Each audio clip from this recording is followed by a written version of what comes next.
നിങ്ങൾക്ക് അറിയാലോ, ഞാനത് മ്യൂസിക് വെക്കുന്നില്ല. നന്ദനത്തിലെ പാട്ട് എല്ലാവരും മനസ്സിൽ കണ്ടതിന് ചെയ്യുക. ഈ നന്ദനം സിനിമയാണ് ഇതിന് ഏറ്റവും വലിയ കുഴപ്പം. അതിനകത്തൊരു പാട്ട് കുറക്കി ആ ഒരു തവണ നിങ്ങൾ ഇത് ചെയ്ത് വാണിംഗ് കഴിഞ്ഞു, നിങ്ങൾ മാപ്പ് പറഞ്ഞു, കരഞ്ഞ് മാപ്പ് പറഞ്ഞ് ഭർത്താവിന്റെ സപ്പോർട്ട് പോലും ഇല്ല എന്ന് വരെ പറഞ്ഞിട്ട്. Hi guys, I am Bichu, welcome back to my channel.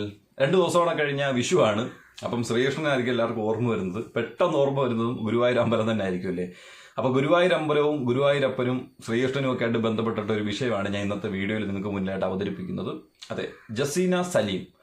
ഈ കാര്യം പറഞ്ഞിട്ട് നീ എന്തിനാ ഈ ജസീന സലീം എന്ന് പറയുന്ന ഒരു പേര് പറയേണ്ട ആവശ്യം എന്താണെന്ന് ചോദിച്ചു കഴിഞ്ഞാൽ ഞാനൊരു ഫോട്ടോ അവിടെ വെക്കാം. ഈ പെൺകുട്ടിയെ നിങ്ങൾ ചിലർക്ക് അറിയായിരിക്കും, അല്ലെങ്കിൽ ഒരുപാട് പേർക്ക് അറിയാം. കാരണം ഒരു മുസ്ലിം യുവതി ചിരിച്ചുകൊണ്ടിരിക്കുന്ന ശ്രീകൃഷ്ണന്റെ പടം വരച്ച് നമ്മുടെ പ്രധാനമന്ത്രി നരേന്ദ്രമോദിയുടെ കയ്യിലേക്ക് കൊടുക്കുന്ന ഒരു ദൃശ്യമായിരുന്നു. അപ്പോൾ ഇത് ഭയങ്കരമായിട്ട് വൈറലായിരുന്നു.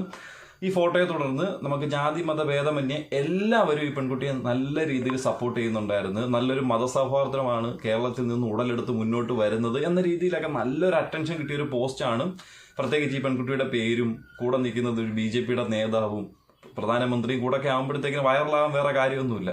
പ്രധാനമന്ത്രിയെ സംബന്ധിച്ച് നോക്കുകയാണെങ്കിൽ പുള്ളി ഒരു ഇൻഫ്ലുവൻസറാണ്, ഈ ലോകം സഞ്ചരിക്കുന്ന ഒരു ഇൻഫ്ലുവൻസർ തന്നെ. അപ്പോൾ ഇത് നല്ലൊരു ലോകശ്രദ്ധ കിട്ടിയ ഒരു പോസ്റ്റ് തന്നെയാണ് ഈ പെൺകുട്ടിയുടെ. അപ്പോൾ ഈ പെൺകുട്ടിക്ക് കേരളത്തിലും തനതായ രീതിയിൽ നല്ല സപ്പോർട്ടും കാര്യങ്ങളൊക്കെ ഉണ്ട്. ആ സപ്പോർട്ട് മാക്സിമം ആ കുട്ടി യൂട്ടിലൈസ് ചെയ്തു. ആ കിട്ടിയ സപ്പോർട്ട് അതുപോലെ തന്നെ നിലനിർത്താനായിട്ട് കൃഷ്ണന്റെ ചിരിച്ചുകൊണ്ടിരിക്കുന്ന പടമാണ് കൂടുതലും ഈ പെൺകുട്ടി കേന്ദ്രീകരിച്ച് വരച്ചുകൊണ്ടിരുന്നതും. അപ്പോൾ അതിന് ബുക്കിംഗ് ഉണ്ട്, ബുക്കിംഗ് അനുസരിച്ച് വരച്ചു കൊടുക്കുന്നു, വിൽപ്പന കാര്യങ്ങളെല്ലാം ഉണ്ട്. ഒരു കലാകാരനാണ്, അവർക്ക് അവർ വരച്ച ചിത്രം വിൽക്കുന്നതിനൊന്നും യാതൊരു തടസ്സവും ഇല്ല, ഇല്ലേ? നമുക്കതിനൊന്നും വിൽക്കരുതെന്ന് പറയാനും പറ്റത്തില്ല. പക്ഷെ പോകെ ഇത് തന്നെ കണ്ടിന്യൂ ചെയ്ത് വന്നപ്പോഴത്തേക്കിന് ഈ പെൺകുട്ടിക്ക് ഇച്ചിരി ബുദ്ധിമുട്ട് വന്നു തുടങ്ങി. ഒരിക്കലും പെൺകുട്ടിക്ക് ബുദ്ധിമുട്ടൊന്നല്ല, ഇത് കണ്ടുകൊണ്ടിരിക്കുന്ന ചില പ്രത്യേക മതവിഭാഗത്തിലുള്ളവർക്ക് ഇതൊരു അസൗകര്യമായിട്ട് തോന്നി. അത് ശരിയല്ല. പോകെ സപ്പോർട്ട് കുറഞ്ഞു വന്നു. ഈ സപ്പോർട്ട് നിന്നവരെല്ലാം ഇതിന് എതിർക്കാൻ തുടങ്ങി. ഇതെന്തിനാണ് വീണ്ടും ഇത് തന്നെ ഇതെന്തിനാണ് ഒരു പ്രഹസനമായിട്ട് കൊണ്ടു നടക്കുന്നതെന്ന്. പക്ഷെ നമുക്കൊരിക്കലും ഇത് പറയാൻ പറ്റത്തില്ല. കാരണം അതൊരു കലാകാരന് ഇനിയിപ്പോൾ ആ കലയാണ് ഇഷ്ടമെങ്കിൽ അതങ്ങ് ചെയ്യുക. അല്ലാതെ നമ്മുടെ ഈ പറയുന്ന ഹിന്ദു മതത്തിനിടയിലേക്ക് കയറി വന്ന് നിങ്ങൾ ചെയ്തത് അത് ശരിയല്ല, അത് ചെയ്തത് ശരിയല്ല, അങ്ങനെ പറഞ്ഞ് അവിടെ ഒരു പ്രശ്നം ഉണ്ടാക്കാനായിട്ട് വന്നിട്ടില്ല. ആ സമയത്തോളം നമുക്കതിനെപ്പറ്റി വലിയ അഭിപ്രായ സ്വാതന്ത്ര്യവും ഇല്ല, അതിനകത്ത് വലുതായിട്ട് നമുക്ക് ഇൻവോൾവ് ചെയ്യേണ്ട കാര്യമില്ല. അങ്ങനെ പോകുന്ന വഴിക്ക് ചിലപ്പോൾ ഈ ഒരു പ്രത്യേക മതവിഭാഗത്തിൻ്റെ എന്തെങ്കിലും പ്രാർത്ഥന കൊണ്ടായിരിക്കാം കഴിഞ്ഞ 1 മാസം മുമ്പും പെൺകുട്ടി ഒരു പ്രശ്നത്തിൽ ചെന്ന് പെട്ട എന്താണെന്ന് ചോദിച്ചു കഴിഞ്ഞാൽ ഗുരുവായൂർ അമ്പലനടയുടെ മുന്നിൽ വന്ന് നിന്നിട്ട് കേക്ക് മുറിക്കുന്ന വലിയ കുറ്റമൊന്നുമല്ല. പക്ഷെ അമ്പലം പോലുള്ള ഒരു സ്ഥലം ഈ കേക്ക് മുറിക്കാൻ വേണ്ടിയിട്ടല്ല. കേക്ക് മുറിക്കാൻ നിങ്ങൾക്ക് ഹോട്ടലിലോ ബാറിലോ എവിടെയൊക്കെ വേണമെങ്കിലും പോയിരുന്നിട്ട് കൂട്ടുകാരെ വിളിച്ചുകൊണ്ട് ഇപ്പോൾ റോഡിലൊക്കെ നിന്ന് കേക്ക് മുറിക്കുന്ന കാലം. അപ്പം അമ്പലത്തിൽ തന്നെ പോയി നിന്ന് മുറിച്ചതിന് ഉദ്ദേശിച്ച് ചിലപ്പം ശ്രീകൃഷ്ണനെയാണല്ലോ ഒരു ഭക്തിപ്പെടുത്തുന്നത്. അപ്പം അതുകൊണ്ട് പുള്ളിക്കാരൻ്റെ മുന്നിൽ നിന്ന് കേക്ക് മുറിച്ചേക്കാം എന്നുള്ളൊരു ആഗ്രഹം കൊണ്ടായിരിക്കാം. അപ്പം ആഗ്രഹം കുഴപ്പമൊന്നുമില്ല, ആഗ്രഹം നല്ലതാണ്, എല്ലാവർക്കും ആഗ്രഹിക്കാം. മാക്സിമം ആഗ്രഹിക്കുന്നതിലേക്ക് എത്തിച്ചേരാൻ എല്ലാവർക്കും ശ്രമിക്കാം. പക്ഷെ ഗുരുവായൂർ അമ്പലത്തെ സംബന്ധിച്ച് ഈ ഹിന്ദുക്കൾക്കിടയിൽ ഒരു പ്രത്യേകതയുണ്ട്. ആ ഒരു സംഭവം ഞാൻ ആദ്യം ഒന്ന് നോട്ട് ചെയ്ത് കാണിക്കാം. Okay, The Guruvayur temple in Kerala is primarily for Hindu devotees. Non-Hindus are typically not allowed to enter the temple's inner sanctum, though they may be able to visit the outer area and some related facilities. Okay, അമ്പലത്തിനകത്തോ അതിൻ്റെ ചുറ്റിന് തൊട്ടടുത്തുള്ള ഏരിയാസിലൊന്നും ഈ മുസ്ലിം മതവിഭാഗം അന്ന് മാത്രമല്ല ഒരു മതവിഭാഗത്തിൽ ഹിന്ദു അല്ലാതെ മറ്റാർക്കും അവിടെ പ്രവേശനം ഇല്ലാത്തൊരു സ്ഥലമാണ്. അത് കംപ്ലീറ്റ്ലി റെസ്ട്രിക്റ്റഡ് ഏരിയ തന്നെയാണ്. പിന്നെ ഈ പറഞ്ഞ അതർ ഫെസിലിറ്റി എന്ന് പറയുമ്പോൾ അതിൻ്റെ സ്റ്റേജ്, ഔട്ടർ തുടങ്ങിയിട്ടുള്ള കുറച്ച് കാര്യങ്ങളൊക്കെ യൂസ് ചെയ്യാം. പിന്നെ ഏതെങ്കിലും ഒരു പ്രത്യേക ദിവസങ്ങളിൽ എന്തെങ്കിലും ഒരു ഫംഗ്ഷനോ അല്ലെങ്കിൽ എന്തെങ്കിലും അവിടെ ഒരു പരിപാടി അറേഞ്ച് ചെയ്യുകയാണെന്നുണ്ടെങ്കിൽ ഒരു പരിധി വരെ ഇവർക്ക് നിയന്ത്രണം ഇല്ലാതെ അതിനകത്ത് വരാം എന്നും പറഞ്ഞ് നമുക്ക് ഈ ആദ്യം പറഞ്ഞ സ്ഥലത്തോട്ടൊന്നും യാതൊരുവിധ പ്രവേശനവും ഇല്ല. ചിലപ്പോൾ ഒരുപാട് ആൾക്കാർക്ക് അറിയാൻ, പണ്ട് യേശുദാസ് തന്നെ വന്നുപോയി പെട്ടുപോയൊരു സ്ഥലമാണ്. അപ്പം അതുകൊണ്ട് അത് അതിൻ്റെ വഴിക്ക് തന്നെ പോട്ടെ.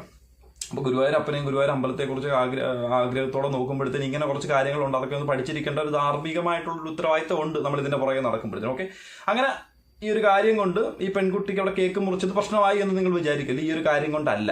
അങ്ങനെ കേക്ക് മുറിച്ചിട്ട് സെലിബ്രേറ്റ് ചെയ്യപ്പെടേണ്ട ഒരു ഏരിയ അല്ല. അതുകൊണ്ട് അതിനൊരു വാണിംഗ് കൊടുത്ത് വിട്ട്. ഈ വാണിംഗ് കൊടുത്തതിനെ ചൊല്ലി ഈ പെൺകുട്ടി ഒരു വീഡിയോ ചെയ്തിട്ടുണ്ട്. ഞാൻ അതൊന്ന് പ്രദർശിപ്പിക്കാം അവിടെ. ഇനി എന്റെ ഒരു സാന്നിധ്യം കൊണ്ട് ഗുരുവായൂർ ഒരിക്കലും അശുദ്ധിയാവുകയില്ല എന്നുള്ളൊരു പ്രോമിസ് എനിക്ക് തരാൻ പറ്റും. ഹിന്ദു മതസ്ഥർക്ക് എന്തെങ്കിലും വേദനപ്പെടുത്തുന്ന രീതിയിൽ ഗുരുവായൂരിന്നോ അല്ലെ എന്റെ ഭാഗത്തുനിന്നോ എന്തെങ്കിലും ഉണ്ടായിട്ടുണ്ട്, ഞാൻ ക്ഷമ ചോദിക്കുകയാണ്.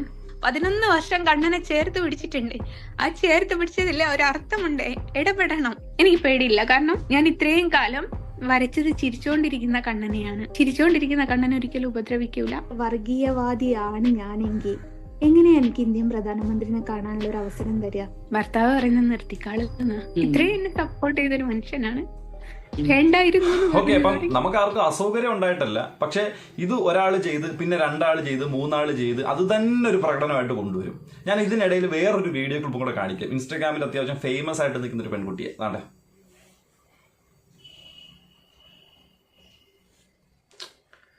നിങ്ങൾക്ക് അറിയാലോ, ഞാനത് മ്യൂസിക് വെക്കുന്നില്ല, നന്ദനത്തിലെ പാട്ട് എല്ലാവരും മനസ്സിൽ കണ്ടതങ്ങ് ചെയ്യുക. ഈ നന്ദനം സിനിമയാണ് ഇതിന് ഏറ്റവും വലിയ കുഴപ്പം. അതിനകത്തൊരു പാട്ട് കുറക്കി ആ പാട്ടും പിടിച്ചോണ്ടാണ് ഇപ്പം ഇതിനെ ചുറ്റും ഇത് ഫുൾ അത് തന്നെ. നന്ദന പാട്ടായോ, ഏപ്രിലായോ, വിഷു ആയോ, പിന്നെ ഇനി രോഹിണിയായോ, അങ്ങനെയുള്ള എന്ത് വന്നാലും ഇതൊക്കെ തന്നെ പ്രസംഗം നടന്നുകൊണ്ടിരിക്കുന്നത്. അപ്പം ഈ ഒരു റീൽസ് എടുക്കാനുള്ള ഒരു പ്ലാറ്റ്ഫോമുമായിട്ട് ഇതുപോലെ തന്നെ ഒരുപാട് ഇൻഫ്ലുവൻസേഴ്സ് ആയിട്ട് നിൽക്കുന്ന ആൾക്കാരും ചെല്ലുന്നുണ്ട്. ഇപ്പം ഈ ഒരു പെൺകുട്ടിയെ മാത്രം എക്സാമ്പിൾ വെച്ചിട്ടുള്ള ഒരുപാട് പേരുണ്ട്. ഈ പെൺകുട്ടിയുടെ കൂടെ തന്നെ ഇവളുടെ മുൻകാമുകൻ, ആ മുൻകാമുകന്റെ കൂടെ വേറൊരു മറ്റേ പൊന്മാൻ കണക്കിന് മുടി കളർ അടിച്ചൊരു പെണ്ണ്, അങ്ങനെ ഒരുപാട് പേരുണ്ട്. അത് മാത്രമല്ല അതിൽ കൂടുതൽ ഒരുപാട് ആൾക്കാരുണ്ട്. അങ്ങനെ എല്ലാം ചെയ്യുന്നുണ്ട്.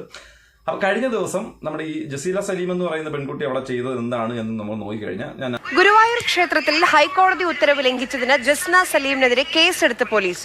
കലാപശ്രമത്തിനാണ് കേസ്. കിഴക്കേ നടയിൽ കൃഷ്ണ വിഗ്രഹത്തിൽ മാല ചാർത്തി വീഡിയോ എടുത്ത് പ്രചരിപ്പിച്ചുവെന്നാണ് എഫ്ഐആറിലുള്ളത്.